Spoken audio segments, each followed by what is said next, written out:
In the autumn of 1891, in the small industrial town of Millersville, Pennsylvania, local authorities made a discovery so disturbing that the official records were immediately sealed and remained classified for over 30 years. 17 people were found, chained in the basement of the abandoned Millersville Opera House, their bodies bearing signs of prolonged captivity and systematic abuse. What made this case even more horrifying was that all 17 victims were supposedly dead.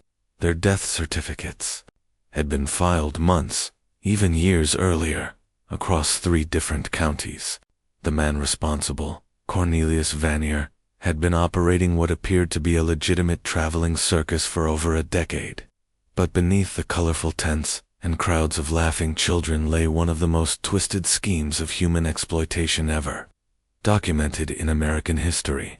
The local newspaper was forbidden from printing the full details, and witnesses were threatened into silence by corrupt officials who had profited from this nightmarish enterprise for years.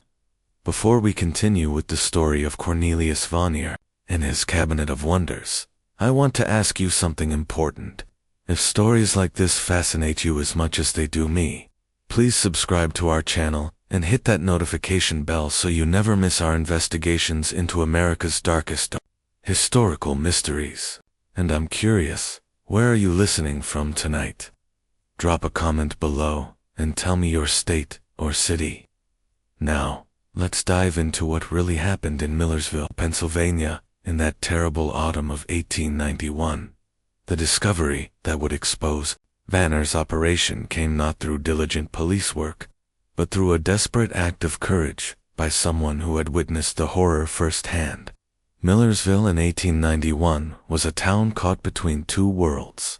The old Pennsylvania countryside with its rolling hills and German immigrant communities was rapidly giving way to industrial progress. Coal mines dotted the landscape, and the newly completed Pennsylvania Railroad branch had brought prosperity to some and desperation to others. The population had swollen to nearly 8,000 souls, many of them recent immigrants from Ireland, Germany, and Eastern Europe, drawn by promises of steady work in the mines and steel foundries. It was a town where people minded their own business, where a man's past mattered less than his ability to work hard and pay his debts. This attitude of willful blindness would prove to be exactly what Cornelius Vanier needed to operate his twisted enterprise for so many years without detection. Vanier himself was an imposing figure, tall, well-dressed, with the kind of commanding presence that made people listen when he spoke. He claimed to be from a wealthy Dutch family in New York, though no one had ever bothered to verify his background. What mattered was that his money was real, and he spent it freely in shops and taverns. He had purchased the old opera house in 1887, ostensibly to use as winter quarters for his traveling show, Vanier's Cabinet of Wonders. The Cabinet of Wonders was, by all outward appearances, a typical traveling circus of the era. It featured acrobats, animal acts, musical performances, and yes, a freak show. Such exhibitions were enormously popular in late 19th century America, drawing crowds who paid good money to gawk at people with physical differences or disabilities. What set Vanier's show apart, locals would later claim, was the remarkable quality of his performers and the haunting, almost supernatural quality of their acts. There was Eliza, billed as the Bone Serpent Woman, whose body could contort in ways that defied human anatomy. There was Giant Johann, the Bavarian Colossus, who stood nearly 8 feet tall and could bend iron bars with his bare hands. Most memorable was little Mary Catherine, known as the Singing Angel, a young woman with a beautiful voice who appeared to be missing both arms, though her sleeves were always carefully arranged to conceal the exact nature of her condition. What the audiences didn't know was that many of these performers had not willingly joined Vanier's troupe. They had been carefully selected, acquired through means that would not be fully understood until that terrible day in October, when the truth finally came to light. The town's sheriff, Josiah Cromwell, was a man who had grown comfortable with the arrangement Vanier had proposed shortly after his arrival.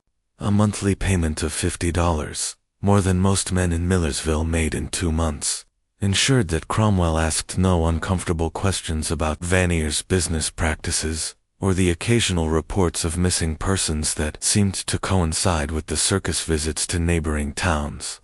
Dr. Heinrich Kellerman had arrived in Millersville 6 months after Vanier, claiming to be a German physician specializing in disorders of human development. He rented a small office above the general store and quickly established himself as Vanier's business partner and the show's official medical consultant. What the townspeople didn't realize was that Kellerman's medical credentials were entirely fabricated, and his real expertise lay in chemistry, specifically in the preparation of drugs that could keep people docile and compliant for extended periods. The 3 men, Vandermeer, Cromwell, and Kellerman, had created what they believed to be the perfect criminal enterprise. They would identify suitable candidates in small towns throughout Pennsylvania and the surrounding states, people with disabilities, unusual physical characteristics, or simply those who wouldn't be immediately missed. Orphans were particularly valuable targets, as were recent immigrants with no family connections in America. Their method was sophisticated for its time. Kellerman would pose as a doctor offering free medical examinations or treatments to vulnerable individuals. Once he had them alone, a carefully prepared mixture of laudanum and other opiates would render them unconscious. By the time they awoke, they were hundreds of miles away, chained in the basement of the Millersville Opera House, with no memory of how they had arrived there. But the true horror of Vanier's operation went far beyond simple kidnapping. It was a systematic process of breaking down human beings and rebuilding them as performers using techniques that combined psychological manipulation, physical abuse, and chemical dependency. The goal was not just to make them perform, but to make them believe they had no choice, no past, and no future beyond their role in the Cabinet of Wonders. The first crack in Vanier's carefully constructed facade appeared on the evening of October 12, 1891, when a young woman stumbled into the office of the Millersville Weekly Gazette, barely conscious and speaking in what seemed like disconnected fragments. Thomas Fairchild, the newspaper's editor and primary reporter, was working late when he heard the frantic knocking at his door. When he opened it, he found a girl who appeared to be in her early 20s, though malnutrition had made her exact age difficult to determine. Her clothes were tattered, her feet bare and bleeding, and her eyes held a wild, terrified expression that Fairchild would never forget. "They're still down there," she whispered, gripping his arm with surprising strength. "In the dark, they can't get out. The chains are too heavy." Fairchild helped her to a chair and offered her water, which she drank greedily. As she gradually calmed down, her story began to emerge in fragments that initially made little sense. She spoke of a place beneath the opera house where people were kept in small rooms, of a man who came with needles and bitter medicine, of being forced to practice the same movements over and over until her body screamed in pain. "My name is Sarah," she said, though she seemed uncertain even about this basic fact. "Sarah Henley. I think I'm from Lancaster, but they told me I was dead. They showed me papers that said I was dead." Fairchild was initially skeptical. The girl's story was so outlandish and her mental state so fragile that he wondered if she might be suffering from some form of dementia or hysteria. But something about her desperation, the specific details she provided, and the genuine terror in her eyes convinced him that she was telling the truth about something.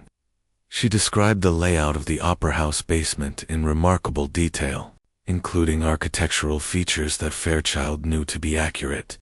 She spoke of specific individuals, other captives, providing names and descriptions that were too consistent and detailed to be delusions. Most compelling of all, she knew things about Vanier's business operations that no outsider should have been able to know. "There's a ledger," she said, her voice growing stronger as she spoke. "Mr. Vanier keeps it in his office. It has all our names, where we came from, how much we cost. He calls us his investments. Some of the entries go back years, Mr. Fairchild. Years. As Sarah continued her account, Fairchild began to understand the scope of what she was describing. This wasn't simply a case of exploitation or abuse. It was an organized criminal enterprise that had been operating under everyone's noses for the better part of a decade. The realization filled him with a combination of horror and professional excitement. If Sarah's story was true, he was looking at the biggest story of his career.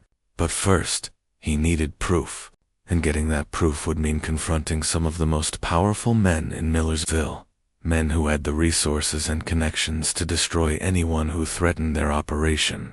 Sarah's escape had been possible only because of a mistake. In her evening medication, Kellerman's assistant, a nervous young man named Peter, who helped with the daily care of the captives, had miscalculated her dose of laudanum. Instead of the stupor that usually followed her medication, Sarah had experienced unusual clarity and alertness. When Peter failed to properly secure her shackles during what should have been her weakest period, she had managed to work herself free.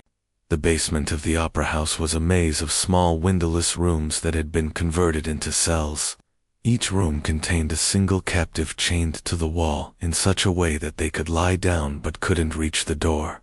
A complex system of pulleys and locks ensured that only Vandermeer and Kellerman could release the restraints. Sarah's room had been next to that of Jan, the giant whom audiences knew as the Bavarian Colossus, through whispered conversations over the course of months. She had learned his real name, Jan Briner, a simple-minded immigrant from Bavaria, who had been working as a dock laborer in Philadelphia when Kellerman's men found him. Jan's enormous size and gentle nature had made him perfect for Vanier's purposes, but the constant drugging and psychological abuse had reduced him to a childlike state of dependency. In the room on her other side was Mary Catherine, the singing angel, whose real name was Catherine Alley. Catherine had been born with a rare condition that had resulted in the underdevelopment of her arms, but she had possessed a remarkable singing voice that had made her a local celebrity in her hometown of Scranton. She had disappeared after accepting an invitation to audition for what she believed was a legitimate theatrical company that had been 3 years earlier. The horror of their situation went beyond the physical captivity. Vandermeer and Kellerman had systematically worked to destroy their captive's sense of identity and hope. They were given new names, new backgrounds, and were constantly told that their families believed them to be dead. False death certificates were prepared and filed with local authorities, often with the assistance of Sheriff Cromwell, who maintained contacts in multiple counties throughout Pennsylvania. The psychological manipulation was perhaps even more cruel than the physical abuse. Captives were told that their families had given up searching for them, that they had been forgotten and abandoned. They were shown forged letters supposedly from loved ones, expressing relief that their burden had been removed. For many of the captives, particularly those who had been held for years, this systematic assault on their sense of self-worth and connection to the outside world had been devastatingly effective. Fairchild spent the next 3 days quietly investigating Sarah's claims, and what he discovered chilled him to the bone. A review of death certificates filed in Millersville and surrounding counties over the past 5 years revealed a disturbing pattern. An unusually high number of individuals with disabilities or physical differences had supposedly died in accidents or from sudden illnesses, often with minimal witness testimony and cursory investigations. Even more troubling was the discovery that many of these deceased individuals bore striking resemblances to performers in Vanier's show. The dates also correlated almost perfectly with the circus travel schedule through various Pennsylvania towns. Armed with this preliminary evidence, Fairchild made the decision to confront Sheriff Cromwell directly. It was a decision that nearly cost him his life. Cromwell's office was located in the basement of the town hall, a cramped space that smelled of pipe tobacco and unwashed bodies. When Fairchild arrived on the morning of October 16th, he found the sheriff cleaning his revolver, an activity that seemed calculated to send a message. "Tom," Cromwell said, without looking up from his weapon. "I hear you've been asking some interesting questions around town." Fairchild had prepared for this conversation, but facing Cromwell in his lair, surrounded by wanted posters and the implements of law enforcement, he felt his confidence waver. Still, he pressed forward with his inquiry about the death certificates and their suspicious timing. Cromwell's response was swift and brutal. Without warning, he struck Fairchild across the face with the butt of his revolver, sending the journalist crashing to the floor, blood streaming from a gash above his left eye. Fairchild looked up to find Cromwell standing over him, the gun now pointed directly at his head. "You're going to forget everything that crazy girl told you," Cromwell said, his voice calm and conversational. "You're going to forget you ever saw her. And if I hear that you've been spreading stories about upstanding citizens like Mr. Vandermeer, well, accidents happen in mining towns, Tom. Men disappear all the time." But Cromwell had made a critical error. In his arrogance, he had essentially confirmed Sarah's story, while simultaneously revealing his own involvement in the conspiracy. Fairchild, despite his terror, was still thinking like a journalist. Every word Cromwell spoke was further evidence of the corruption that had allowed Vanier's operation to flourish. Fairchild left the sheriff's office convinced that he was in mortal danger, but also more determined than ever to expose the truth. He knew that he couldn't rely on local law enforcement, and that any attempt to contact state or federal authorities would likely result in word getting back to Cromwell before help could arrive. His solution was both brilliant and desperately dangerous. If he couldn't bring the authorities to the evidence, he would bring the evidence to the authorities and to the public. Over the next week, Fairchild worked with Sarah to plan an infiltration of the Opera House basement. Sarah's knowledge of the building's layout and the routines of the guards would be crucial. But the plan would require precise timing and no small amount of luck. The goal was not rescue. That would require more resources than Fairchild possessed. Instead, they would gather irrefutable proof of the captive's existence and Vanier's criminal enterprise. Fairchild would photograph the basement cells, document the conditions of the prisoners, and, if possible, obtain copies of Vanier's records. But as they prepared for this dangerous mission, neither Fairchild nor Sarah realized that their activities had not gone unnoticed. Kellerman, whose training in observation and analysis made him naturally paranoid, had begun to suspect that Sarah's escape had not been as random as it initially appeared. On the evening of October 23rd, as Fairchild was preparing his camera, equipment for the infiltration planned for the following night, Kellerman made a disturbing discovery. A routine inventory of his medical supplies revealed that several vials of chloroform were missing, along with a quantity of photographic chemicals that had no legitimate medical use. The realization that someone was planning to document his operation sent Kellerman into a panic.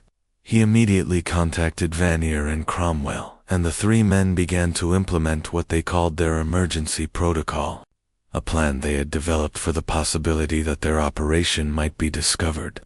The emergency protocol was simple in its brutality. Eliminate all evidence, including the captives themselves. What Fairchild and Sarah didn't know was that their planned infiltration had been anticipated. Kellerman's discovery of the missing chemicals had prompted the conspirators to accelerate their timeline dramatically. Instead of waiting to see what evidence might be gathered against them, they decided to eliminate the threat entirely. On the night of October 24, 1891, as Fairchild and Sarah approached the Opera House under cover of darkness, they walked directly into a trap that had been carefully prepared for them. The building appeared deserted, exactly as Sarah had predicted it would be. Vanier and his associates typically spent their evenings at the Millersville Social Club, a private establishment where the town's wealthy and influential residents gathered to drink, gamble, and conduct business away from prying eyes. This routine had provided Sarah with the opportunity she needed to escape, and Fairchild was counting on it to provide the cover they needed for their investigation. They entered through a basement window that Sarah had deliberately left unlocked during her escape. The basement was pitch black, filled with the smell of human waste, unwashed bodies, and something else, a sweet, cloying odor that Fairchild couldn't immediately identify. Using a small lantern with a heavily shaded flame, they began to navigate the maze of makeshift cells. What Fairchild saw in that dim light would haunt him for the rest of his life. The captives were in far worse condition than Sarah's descriptions had prepared him for. Many appeared to be severely malnourished, their bodies bearing signs of systematic abuse and medical experimentation. Several seemed to be in states of drug-induced stupor, responding only minimally to Sarah's whispered attempts to communicate with them. Yon, the gentle giant, was shackled with chains that had worn deep grooves in his wrists and ankles. His enormous frame had been reduced to skin and bones, and his eyes held a vacant expression that spoke of a mind that had been broken beyond repair. When Sarah spoke his name, he looked toward her with a flicker of recognition, but seemed unable to comprehend what was happening. Catherine Alley was in even worse condition. The beautiful voice that had once made her a local celebrity had been reduced to a hoarse whisper, apparently the result of damage to her throat from forced performances while under the influence of drugs.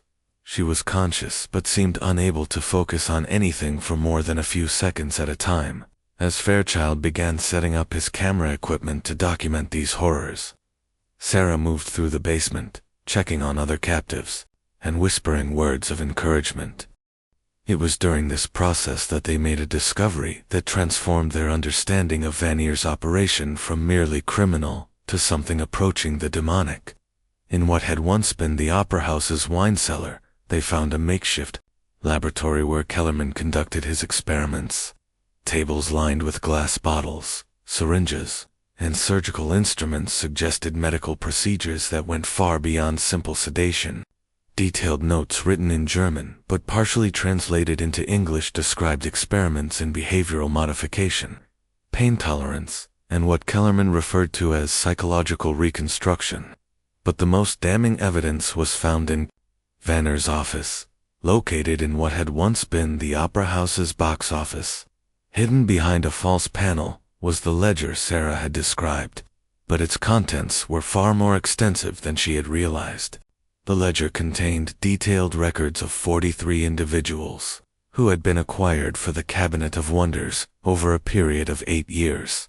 Each entry included the person's real name, place of origin, the circumstances of their acquisition, and their assigned stage identity. More disturbing still were the notations indicating which captives had died in custody and how their deaths had been concealed. 17 individuals were listed as currently active performers. The remaining 26 were marked as discontinued, a euphemism that Fairchild realized must refer to captives who had died during their imprisonment, or who had been murdered when they became too sick or psychologically damaged to perform. But as Fairchild photographed the ledger pages by the light of his shaded lantern, a sound from the basement stairs made his blood run cold. Heavy footsteps were descending toward them, accompanied by the low murmur of voices. Their trap had been sprung. The sweet cloying odor that Fairchild had noticed earlier suddenly became recognizable. It was chloroform, and the concentration in the air was increasing rapidly. Someone had been pumping the chemical into the basement ventilation system, probably for several minutes, before they had even realized they were in danger. Sarah, who had been moving between the cells, checking on other captives, suddenly collapsed. Near the far end of the basement, Fairchild, fighting against the effects of the drug, managed to gather his camera and the most important ledger pages before his own consciousness began to fade. The last thing he saw, before losing consciousness, was the imposing figure of Cornelius Vanier, descending the stairs, carrying a lantern in one hand and a revolver in the other. Behind him came Sheriff Cromwell and Dr. Kellerman, along with 2 men Fairchild didn't recognize, presumably hired muscle brought in to help implement their emergency protocol.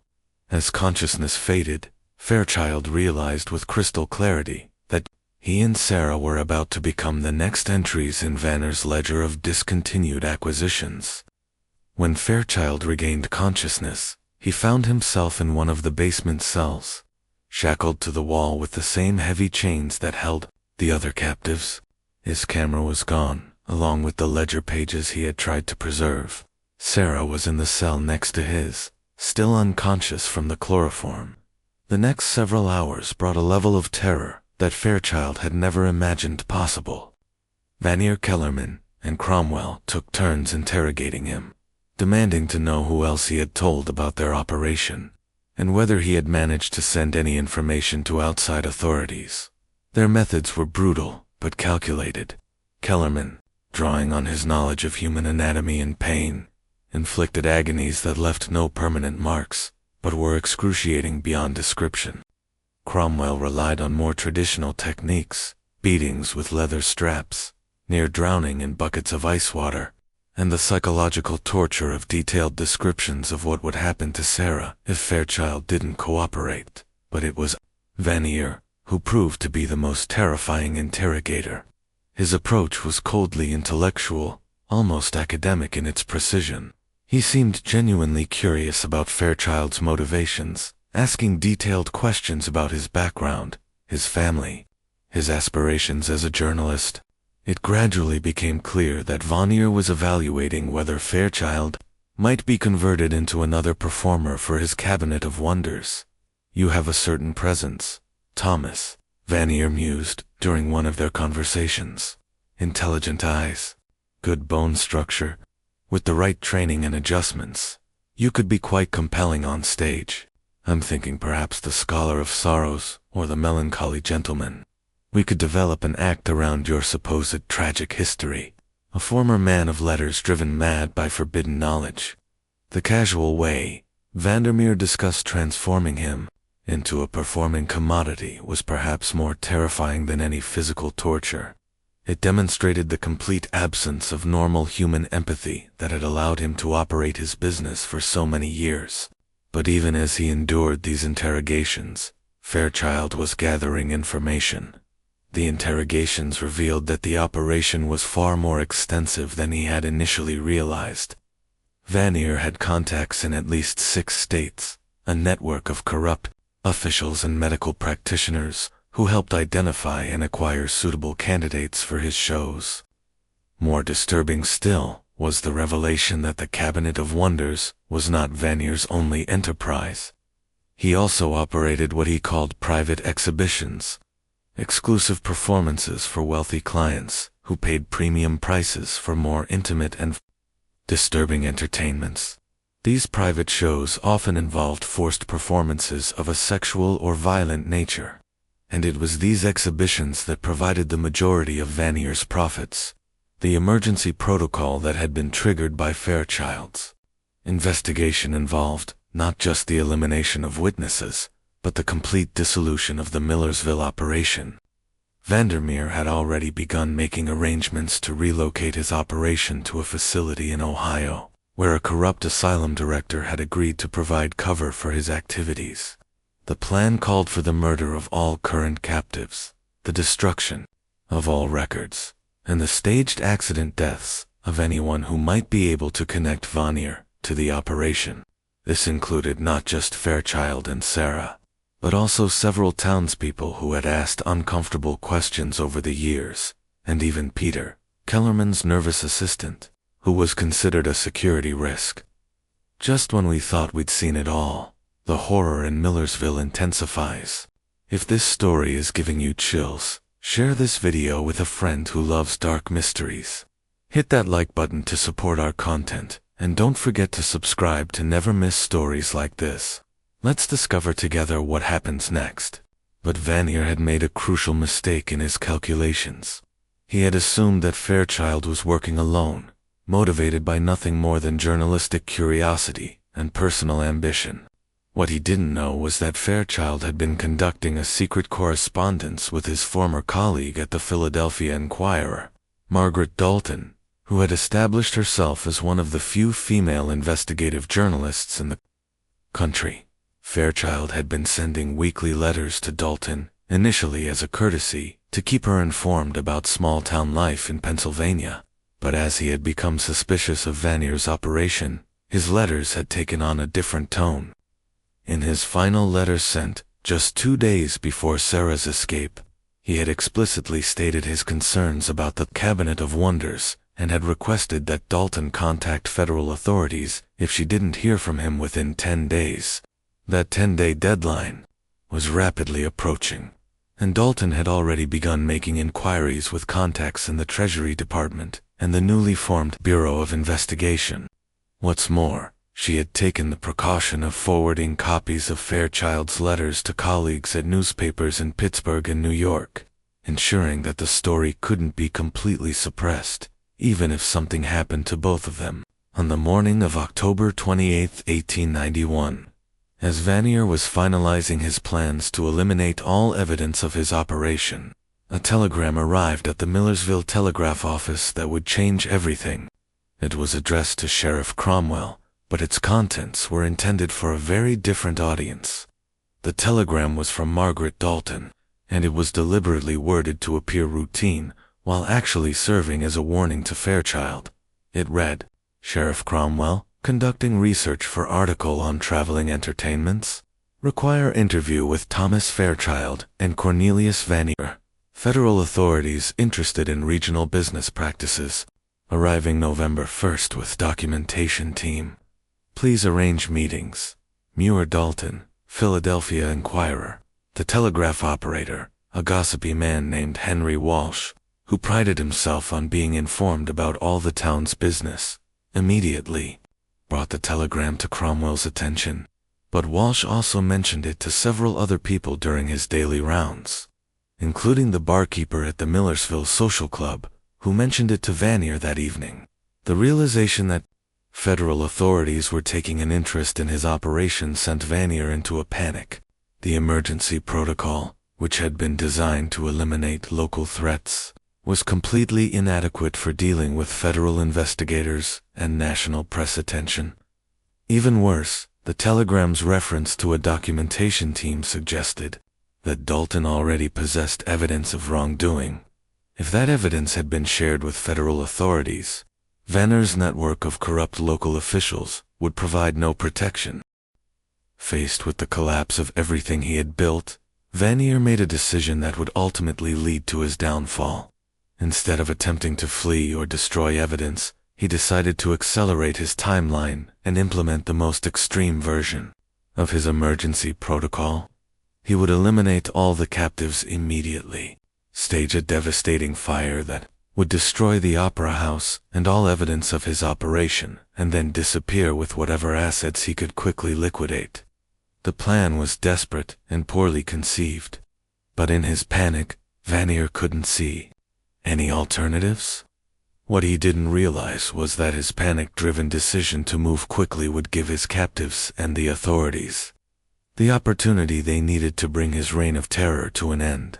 The night of October 29, 1891 began with what appeared to be the systematic execution of Vanier's emergency protocol.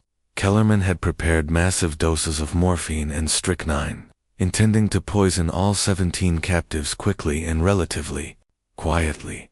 The plan called for their bodies to be doused with kerosene and burned, along with the Opera House, eliminating all physical evidence of their imprisonment. But Peter, Kellerman's nervous assistant, had finally reached his breaking point. The young man had been haunted by guilt over his participation in the operation for months, and the prospect of watching 17 people be murdered in cold blood was more than his conscience could bear. Instead of helping Kellerman prepare the poison, Peter made a desperate decision that would save multiple lives. He slipped away from the Opera House and ran to the home of Reverend Samuel Brooks, the pastor of Millville's Methodist Church and one of the few local figures who had never been corrupted by Vanier's influence. Brooks initially dismissed Peter's frantic story as the ravings of a madman, but the young man's detailed knowledge of the Opera House layout and his accurate descriptions of people who had supposedly died years earlier gradually convinced the Reverend that he was telling the truth. Working together, Brooks and Peter developed a plan to alert state authorities while simultaneously preventing the immediate murder of the captives. Brooks would send urgent telegrams to the Pennsylvania State Police and the governor's office, while Peter would return to the Opera House and attempt to delay Kellerman's poisoning operation. But their plan faced a critical obstacle: time. Kellerman had already begun administering what he told the captives were routine sedatives, but which were actually the first stage of a three-part poisoning process designed to cause what would appear to be natural deaths from heart failure. Peter's return to the Opera House was a masterpiece of desperate improvisation. He told Kellerman that Cromwell wanted to interrogate the captives one final time before their elimination, buying precious hours while the Reverend's telegrams made their way to the state capitol. Meanwhile, in his basement cell, Fairchild had been working on his own desperate escape plan. The chloroform exposure and subsequent beatings had left him weakened, but his mind remained sharp. He had noticed that his cell's restraints, while effective, were attached to a section of the basement wall that had been damaged by years of moisture and settling. Using a combination of leverage and persistent pressure, he had gradually begun to work the anchor bolt loose from the crumbling masonry. The process was agonizingly slow and painful, and he had to be careful not to let his captors notice his efforts during their periodic checks. As the night progressed, several elements began to converge in ways that none of the participants had anticipated. Fairchild's anchor bolt finally came loose at approximately the same time that Peter was implementing his delaying tactics upstairs, and just as the first state police officers were beginning their journey to Millersville in response to Reverend Brooks's telegrams. Fairchild's escape from his cell was only the beginning of an even more dangerous phase of his ordeal. The basement was still guarded, and he was weakened by days of captivity and torture. But his knowledge of the building's layout, gained during his brief photographic expedition, allowed him to navigate the maze of corridors and reach the other captives. What he found when he began freeing the other prisoners was a testament to both the human capacity for endurance and the devastating effects of prolonged psychological abuse. Many of the captives were so heavily drugged or psychologically broken that they couldn't comprehend what was happening. Others, particularly those who had been imprisoned for years, were terrified that any attempt at escape would result in even worse punishments.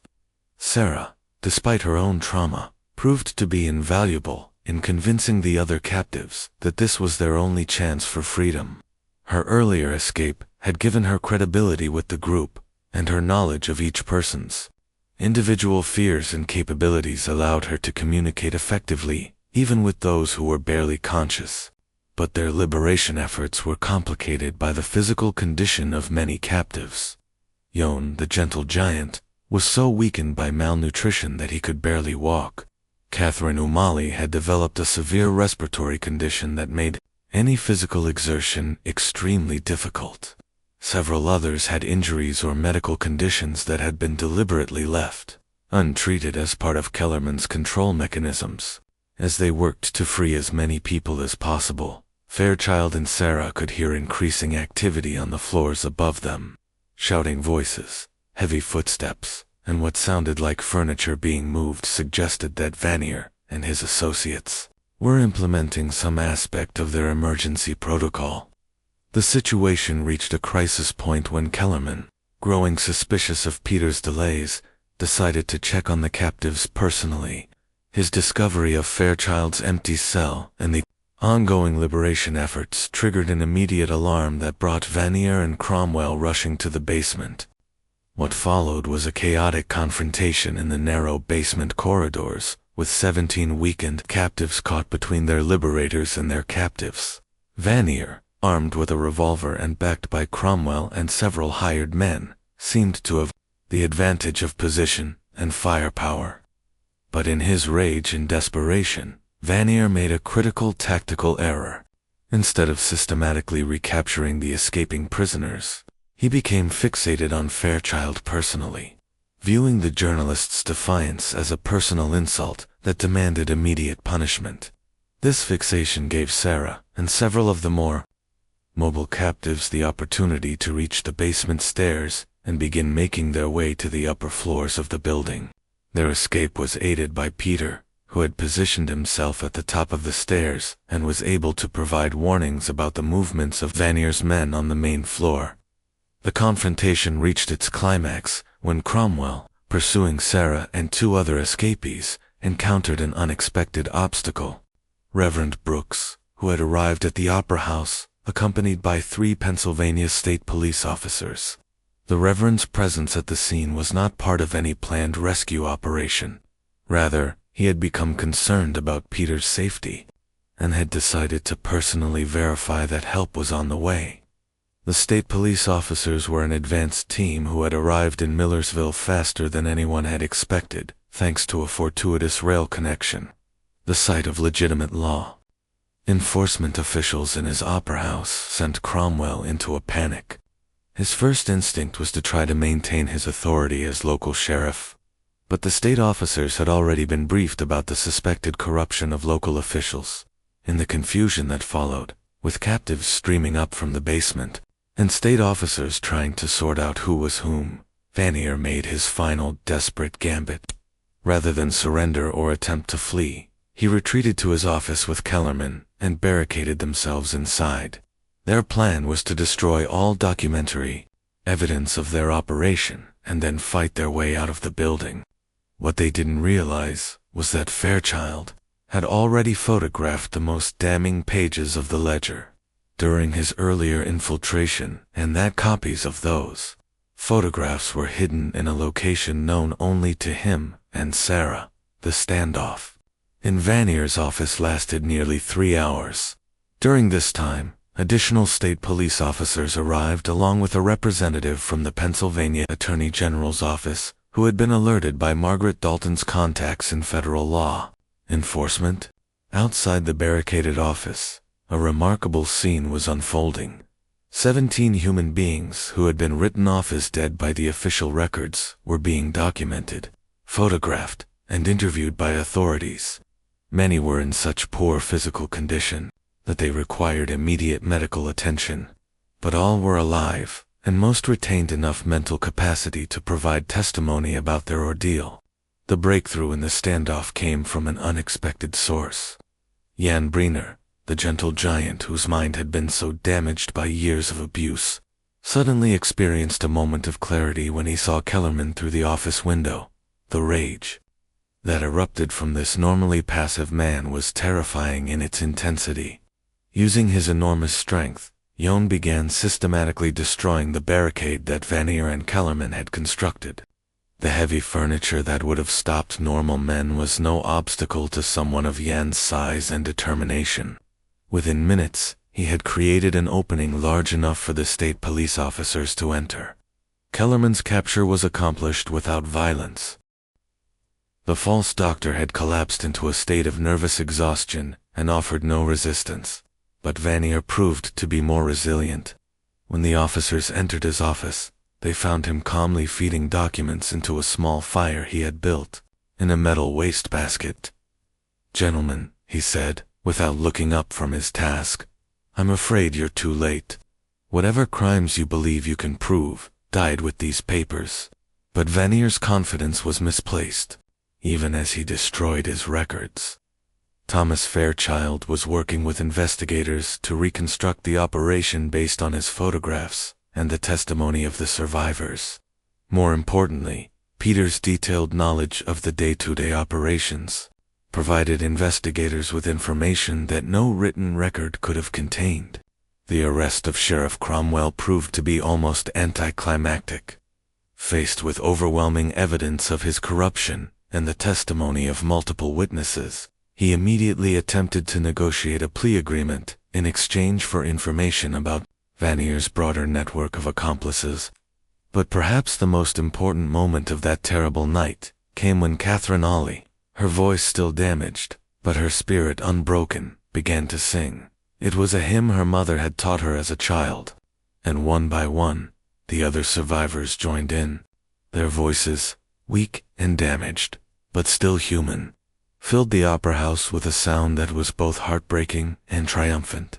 As dawn broke over Millersville on October 30th, 1891, the full scope of Vanier's operation was beginning to come into focus. The 17 survivors represented only a fraction of the victims who had passed through his hands over the years. The other 26 individuals listed in his ledger as discontinued would never have the chance to see justice served. The trials that followed the exposure of Vanier's operation became a sensation throughout Pennsylvania and the broader United States. The case represented one of the first major prosecutions of organized human trafficking in American legal history, and the proceedings were covered extensively by newspapers from coast to coast. Cornelius Vanier was ultimately convicted on 43 counts of kidnapping, 17 counts of unlawful imprisonment, and 26 counts of murder. The evidence against him was overwhelming, combining physical proof, documentary evidence, and the testimony of survivors who had found the courage to speak publicly about their ordeal. His execution, carried out on March 15, 1893, drew protesters both for and against capital punishment, but there was little public sympathy for a man who had systematically destroyed so many lives for profit. Dr. Heinrich Kellerman received a sentence of life imprisonment after cooperating extensively with investigators. His detailed confessions provided authorities with information that led to the arrest of accomplices in 6 states and the exposure of a network of corruption that reached far beyond Millersville. Perhaps most importantly, Kellerman's medical records allowed investigators to understand the full extent of the psychological and physical damage inflicted on the victims, enabling them to provide appropriate treatment and support. Sheriff Josiah Cromwell's cooperation with prosecutors earned him a reduced sentence of 20 years in prison, but he served only 7 years before dying of a heart attack in 1899. His detailed testimony about the corruption of local officials led to the removal of 3 judges, 2 county commissioners, and dozens of minor officials throughout western Pennsylvania. The fate of the 17 survivors varied dramatically. Some, like Sarah Henley, were able to rebuild their lives with the support of their families and communities. Sarah herself became an advocate for victims of human trafficking and worked with law enforcement agencies to identify and prosecute similar operations. Jan Brenner's recovery was more limited. The years of psychological abuse had left him with permanent mental damage, but he was able to live independently with support from his church community in Philadelphia. He never fully regained his ability to speak coherently about his experiences, but he found peace working as a handyman and gardener until his death in 1923. Catherine O'Malley's voice never fully recovered from the damage inflicted during her captivity, but she was able to return to her family in Scranton and eventually married a local merchant who had waited for her despite believing her to be dead. She lived quietly until 1934, rarely speaking about her experiences, but maintaining correspondence with other survivors until the end of her life. Thomas Fairchild's coverage of the Vanier case established his reputation as one of America's premier investigative journalists. He eventually moved to New York and worked for several major newspapers, but he never forgot the lesson he had learned in Millersville about the importance of giving voice to those who cannot speak for themselves. Margaret Dalton's role in exposing the operation led to her being hired by the Philadelphia Inquirer as their first female investigative correspondent. She continued to work closely with Fairchild on cases involving corruption and human trafficking, and their partnership resulted in the exposure of several other criminal operations throughout the 1890s. The Millersville Opera House was demolished in 1892, and the site remained vacant for decades. In 1934, the city erected a small memorial garden on the location with a plaque commemorating the 17 survivors and the 26 victims who did not live to see justice served. But perhaps the most lasting impact of the Vandermeer case was its effect on American law enforcement and legal procedures. The case demonstrated the need for better coordination between local, state, and federal authorities in investigating crimes that crossed jurisdictional boundaries. More importantly, it highlighted the vulnerability of marginalized populations, immigrants, orphans, and people with disabilities, to exploitation and abuse. The publicity surrounding the case led to the establishment of several advocacy organizations and contributed to reforms in how missing persons cases were investigated and documented. The case also had a profound impact on the regulation of traveling entertainments and circuses.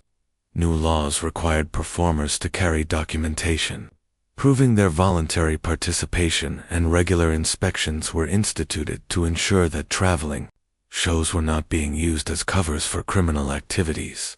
Yet, even as justice was served and reforms were implemented, disturbing questions remained.